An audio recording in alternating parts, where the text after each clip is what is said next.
2 words to say that I want you to remember while I'm up here. My name's Dave Davidson, and I'm just going to say that Mike Huckabee is back.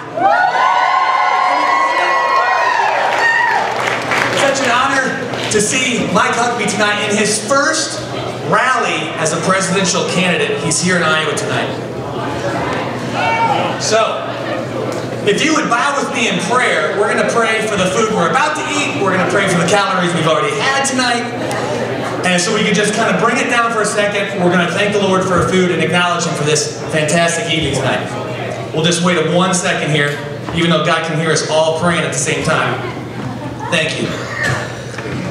Dear Lord, as we've already said, a beautiful night with great music and fellowship.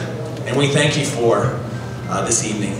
And so we recognize you as the giver of all things good. And Lord, we're here tonight to hear from a man that we admire and we want to hear from.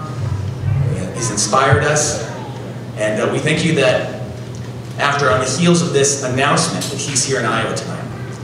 And so we come here with open hearts and minds. We know it's going to be a blessing in advance, so we thank you for that. And we thank you for the food we've eaten and for the food we're going to eat. And we pray that you bless tonight and we would honor you tonight.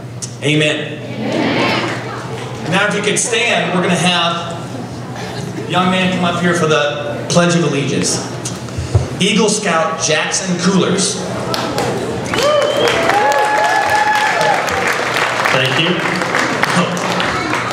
Please join me in the Pledge of Allegiance. I pledge allegiance to the flag of the United States of America and to the republic for which it stands, one nation, under God, indivisible, with liberty and justice for all. At ease. Thank you. Now I'd like to welcome, please still keep standing for Jonathan Martin. He's an 8-time Dove Award-winning artist and 2-time Grammy-nominated award-winning artist. He's going to sing the national anthem tonight. Oh, say, can you see by the dawn's early light what so proudly we hailed at the twilight's last gleaming, whose broad stripes and bright stars through the perilous fight o'er the ramparts we watched were so gallantly streaming, and the rockets red glare, the bombs bursting in air, gave proof through the night that our flag was still there. Oh, say, does that star-spangled banner yet wave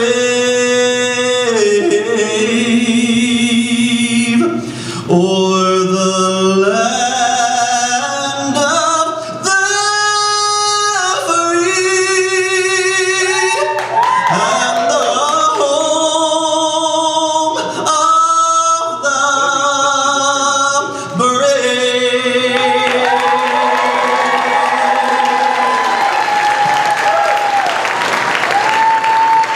Wow. Thank you, Jonathan. Jonathan's a part of a group called the Martins, and he does something that I cannot do. Stand and travel with his sisters. I cannot do that. So they're called the Martins. And, you know, the sooner here's a couple more songs, the sooner we can hear from Mike Huckabee. So if you can get a little louder for me, and I know we brought some stuff down with the Pledge of Allegiance, but can you welcome back, you're already on the stage, Brandon, Allen, and band. Can I hear it?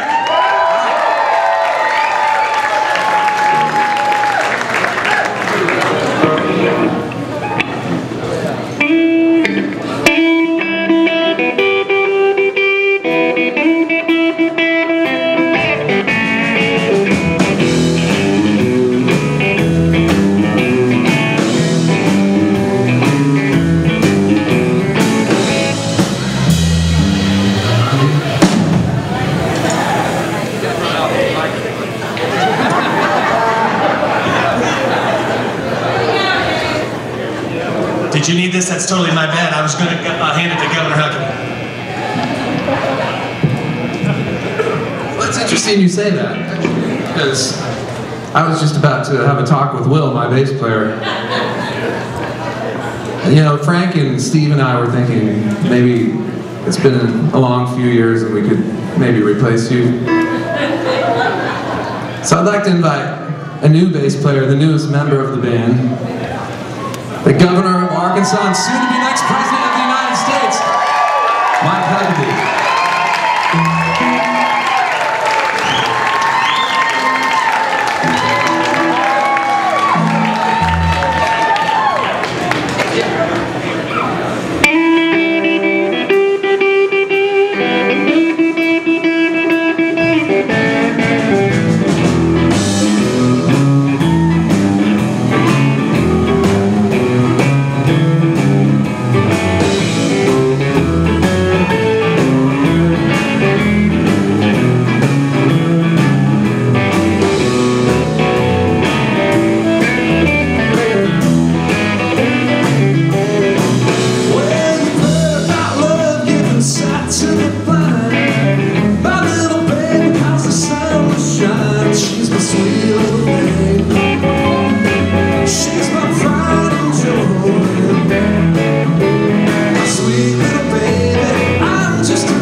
With her, see a man, she's my sweet little thing,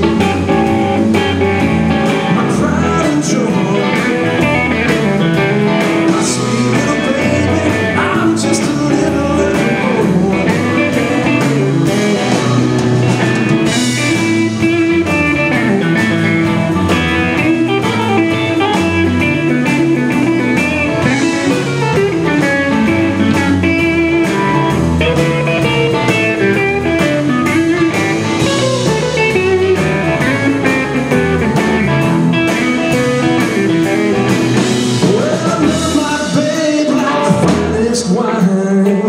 Stick with her till the end of time. She's my sweet little thing,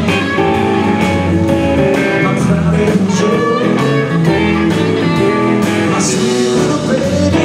I'm just a little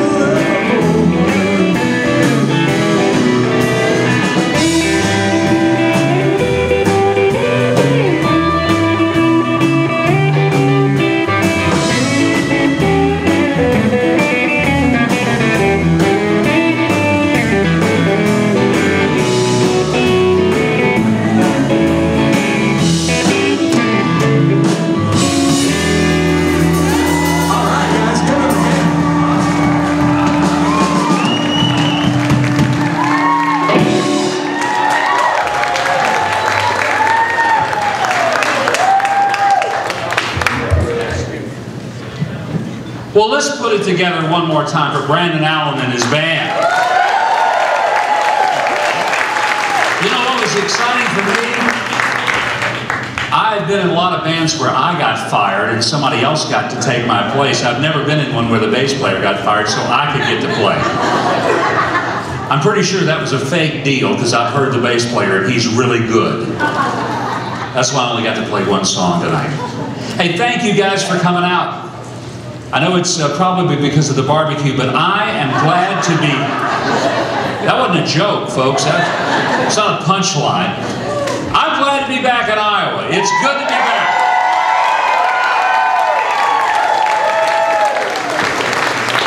You know, the craziest thing I've had to deal with over the past several months is people who said, well, I don't know if I'll be with Huckabee or not, but I'm just not sure he's going to ride.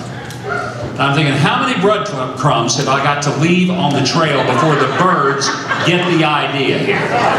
So I decided to just quit leaving breadcrumbs and I'd throw out the whole loaf. So yesterday in my hometown of Hope, Arkansas, I told you and the world that I am a candidate for President of the United States of America.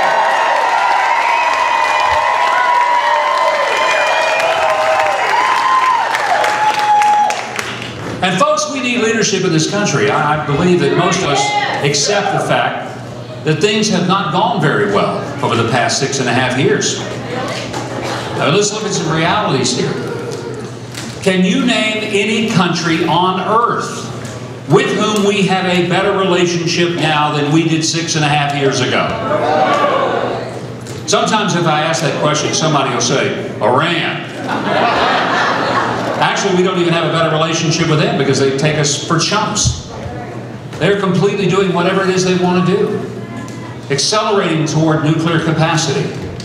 And instead of us fulfilling what we said, which was they won't have nuclear capacity, we're telling, well, you can't have it at least right now, but somewhere in the next 10 years, long after Obama has left office, but all of your children and grandchildren are going to be at a greater level of risk. And that's unacceptable. For us to be silent and to stand back and to allow extraordinary and dangerous things to happen in this country. And that's why I'm so glad you're here. But it's not just about being here tonight and having a barbecue sandwich. It's really about making sure that in 2016, America comes to its senses. And America once again believes that common sense is the way that we need to be governed.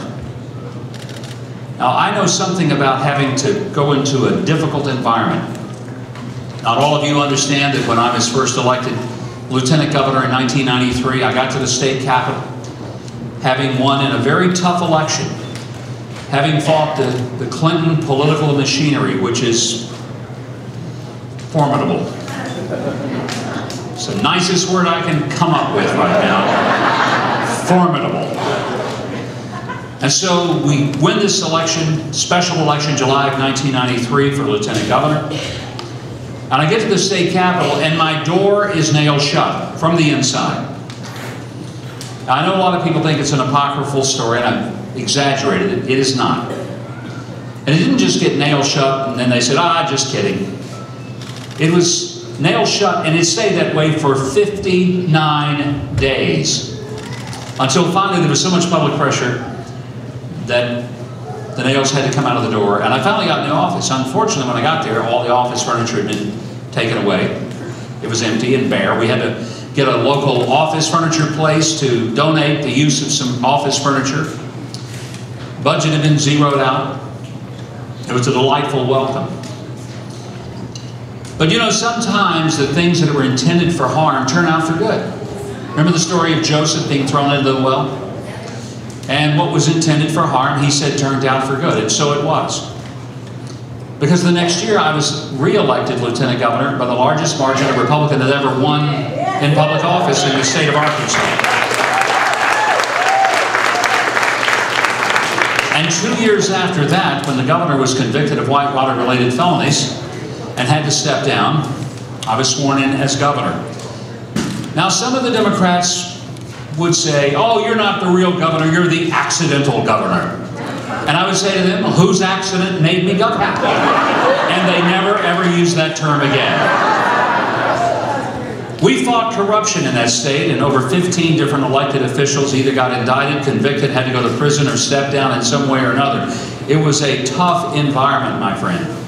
I mean, it got so rough. We used to say the 5 most feared words of an Arkansas politician were these: will the defendant please rise? For the next 10.5 years, I had the extraordinary privilege of serving as governor of that state. And in many ways, serving in a position dealing with the most lopsided legislature in America was not a bad thing. It turned out to be a good thing because I learned how to govern. And by the way, I learned something about governing. I learned that the Rolling Stones are probably the greatest political scientists of all time because their song says, you can't always get what you want. And I learned that's true in business, that's true in marriage, and that's true in politics and government. But we got things done. Today, nothing happens in the dysfunctional beltway of Washington, D.C., except one thing. The economy of Washington never, ever has a downturn. Yours does, theirs doesn't. Why is it that way? Why is it that in Washington they're saying the economy is in a great level of recovery, but for many of you here tonight, your economy is not in recovery? Why is that? Because they have protected themselves and insulated themselves from the realities that you have to face when you're putting bread on your table, clothes on your kids' back, shoes on their feet, and trying to get them to school. 3 years ago, when graduation came around for colleges in America, 85% of the college students who graduated went back to live, at least in part, with their own parents. I want you to think about that, 85%. They didn't go off to find their careers and their hopes and their dreams. They went home. Not because that's where they really wanted to go. I've never seen a kid go off to college and say, Mom, Dad, I'm going off to college. I'll be gone 4 years. I'm going to go get an education. When I get finished with college, I can't wait because I'm going to move right back into my bedroom with all my high school pennants all over my wall. They didn't go back home because that's what they wanted for their future. They went back home because with a staggering student debt and no prospect for a decent job, they didn't have a whole lot of choice. Is that the America that you want for your kids and your grandkids? Well, then we better make some changes, or that is the America that will be there for your kids and grandkids. And that's why tonight I'm asking you to join me between now and next February for us to build an extraordinary coalition of people who love this country, who love God, and who want to see this country get back to all that it was designed, created, and intended to be, and all that people have sacrificed to make it to be, so that come January in 2017, we will once again be so that your kids and your grandkids will not have to come back home and sleep in their old high school bedroom, but so they will have jobs that'll pay a decent wage, they'll have a future, they'll be able to start their own families. Instead of becoming dependent on you and the government, they will be able to be independent and grow a life, have a great experience in future. And that, my friend, is what the American dream is supposed to be all about. And I need you to help me make sure that that happens, not for my sake, but for yours and your kids and your grandkids. Will you help us do that?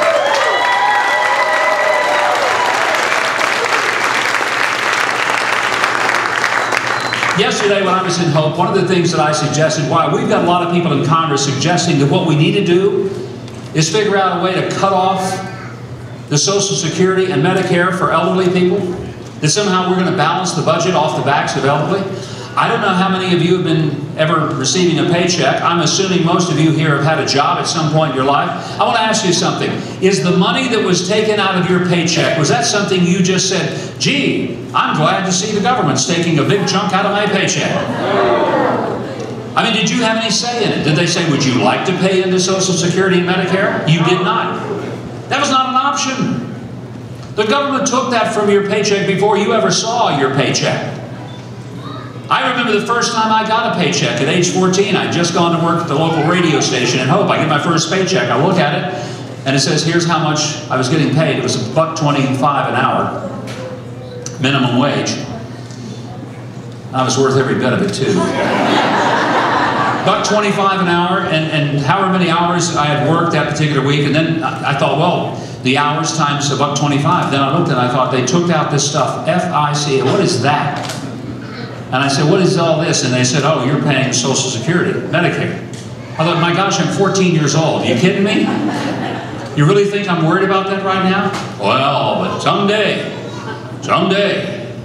it'll be there for you. Folks, I'm a whole lot closer to that someday than I was when I was 14. And I'm telling you something.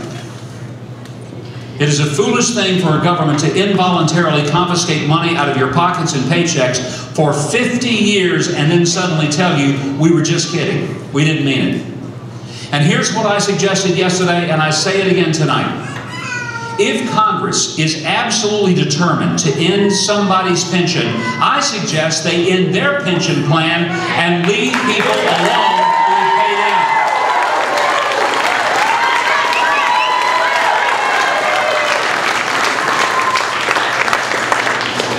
suggest that not only do they maybe end their own pension plan, I got an idea. Let's end some of their careers a whole lot earlier by having term limits on every member of Congress.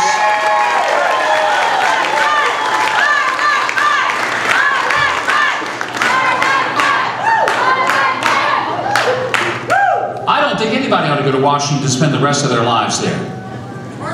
And the fact is, when they get there, they don't just do their service and come home. They do their service. They end up staying anyway. And they become lobbyists. You realize how many lobbyists there are in Washington now? 35,000 lobbyists registered in Washington, D.C. 35,000. Folks, that's about 4 times the number of people who lived in my hometown. 35,000 people are registered, and I'm going to ask you something. How many of them are there lobbying on your behalf? How many of them are there worried about your future, your kids, how you're getting along?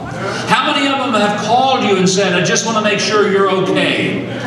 Has any lobbyist given you a call and asked that for you? Who's going to lobby for you? Who's going to stand for you? Who's going to be more committed to you than they are to the people who are living in that Washington to Wall Street axis of power, who don't know who you are, have no idea how you live, and frankly probably don't care a whole lot? What this election needs to be about is making sure that America is once again a nation where people out here in the heartland of this country are not forgotten and are not forsaken when it comes to the policies that made us a great country. You live in Iowa where there's a lot of farmers. There's a lot of farmers in Iowa. I know one of the things we'll experience this summer is when we get out driving all over Iowa, we'll drive and sometimes we'll be hours and hours in the car and all we will see will be cornfields. Somebody said, what's Iowa like? I said, have you ever seen a cornfield? Oh yeah, I've seen corn. Well, think about seeing hours and hours of it on the highways, because in the summertime when the corn gets tall, there is no landscape. There is no horizon.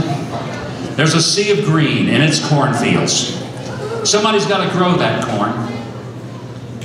I know it's easy to say, well, you know, that's what Iowa's all about. I'm going to tell you something.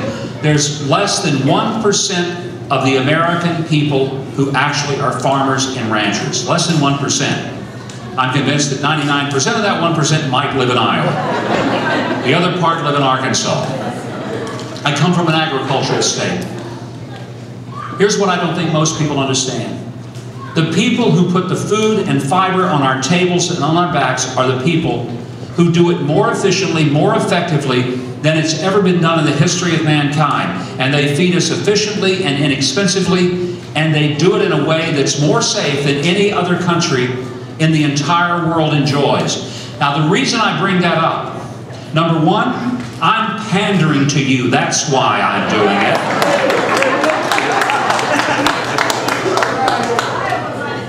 That will make the video reel tomorrow. No, I'm doing it because, folks, I've said so many times that there are 3 things a country has to do in order to stay free. It has to feed itself. If we start importing the food that we currently grow, we are held hostage by whoever is putting the bread on our table.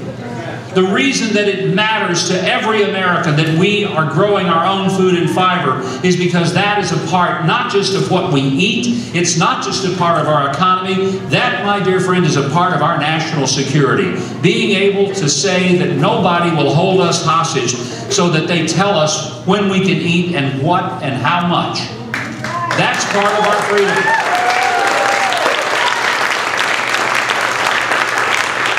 And part of our freedom is to be able to fuel ourselves. You realize we got enough energy under our feet and above us in the sky through the wind and the sun and through all of the different methods of energy that we have, whether it's oil or gas or coal, our water,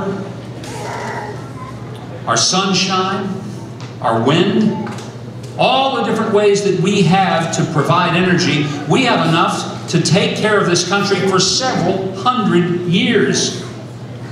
Why on earth would we ever import another single ounce of energy to run this country when instead we ought to be exporting the energy, and instead of making a bunch of Saudi sheikhs rich, we ought to be making Americans prosper and making sure that we live free for the rest of our lives?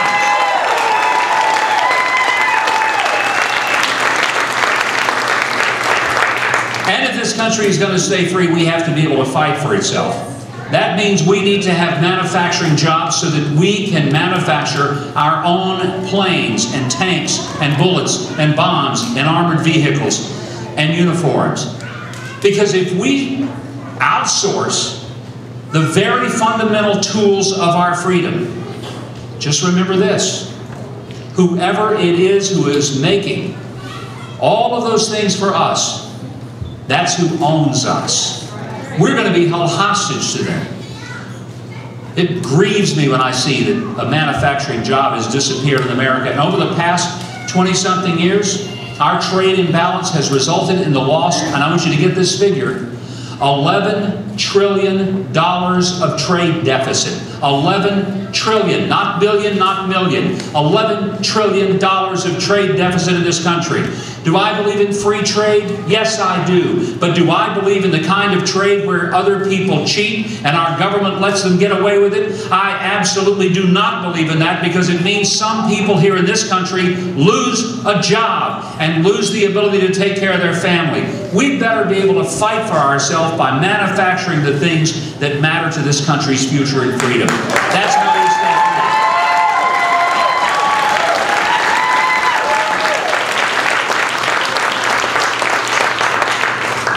And I want to make sure that while we're fighting for your hopes and dreams, that we don't dash the hopes and dreams that made this country great by somehow forgetting that the values upon which we were based were values that are pretty simple. We believe that this country can only be explained by the providence of Almighty God and His hand of mercy upon us.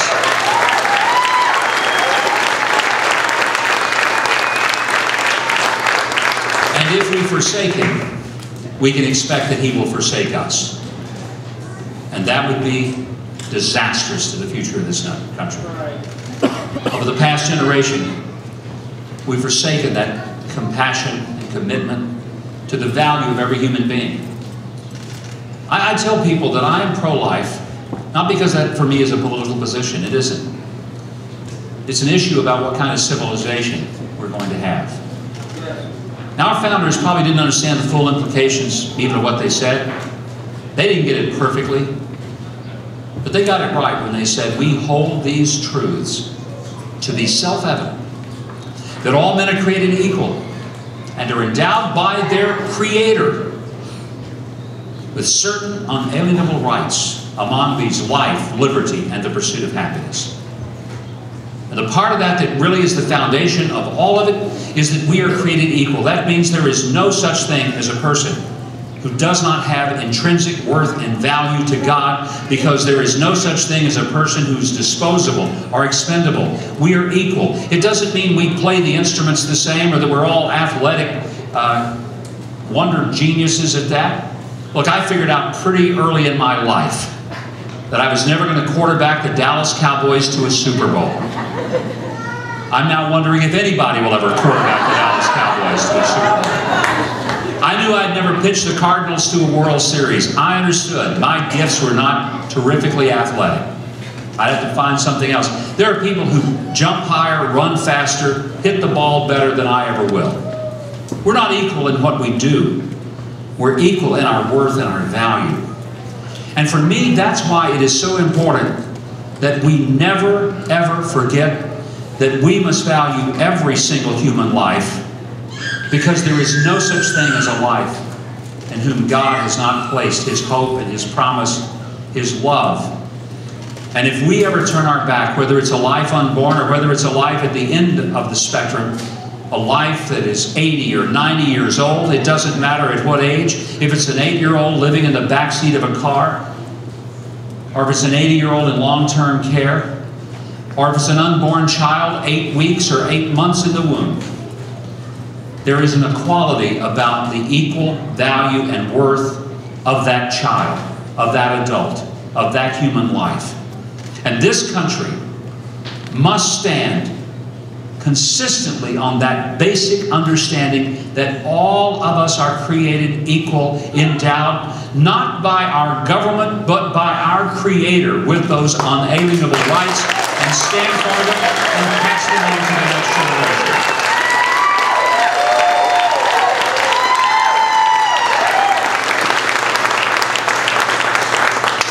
weeks ago, I was in Los Angeles to be on the Bill Maher show. That was a joy. Actually, it was. I enjoyed it. I guess I'm maybe a glutton for punishment, but I've been on Bill's show on several occasions. He's always treated me with respect, at least when I'm in his presence. I do appreciate that he's honest and he's candid. I disagree with almost everything he says, but I respect the fact that he says it boldly, says it clearly, and he's willing to have a conversation with a guy like me, and I appreciate and respect that. So he invited me to be on his show, and I was getting ready to go, and they sent a car at the hotel, picked me up, take me over to the studio. I get in the car, and I say hi to the driver, ask him his name. He tells me his name is Dimitri. I said, Dimitri, well, that doesn't sound like a name from Alabama. Where are you from? He said, I'm from the old Soviet Union. I said, really? How long have you been here? He said, I came over here in 1988. I said, my gosh, that was just a year before the Soviet Union collapsed. And he said, yes. I said, why did you come to America? And he said, because I grew up and I knew that my government lied to me. They lied to me all the time. They told me America was a terrible place, but I looked around and I said, this is a terrible place. We stand in line for hours and there's still no toilet paper. A lot of American women are saying we stand in line for hours and there's just no restrooms for us. But the fact is, he understood that something was wrong in that country he was living in. And he said the government was lying to me. And I said, what was it that made you say, I want to get out of here? He said, because I had a little girl, a little daughter. And I wanted her to have a better life than she would ever have in the Soviet Union. And he came to this country with nothing more than his daughter, his wife, and $250 in his pocket. And he had to defect, which meant he gave up any claim, anything, any connection to the old Soviet Union. I said, tell me about your life. He says, I love America. And I said, do you, Dimitri? He said, I love America. I said, why? He said, because in this country, I have been able not only to be free, but I now own this car and I own several other cars and I have people working for me and I love this country. He said, I just wish people who were born here would love this country as much as I love this country.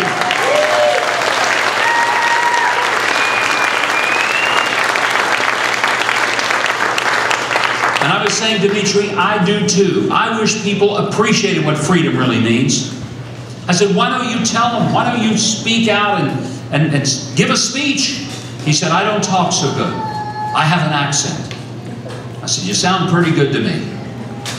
He said, I don't think I'll ever be a speaker. But please go and tell them that America is a great country.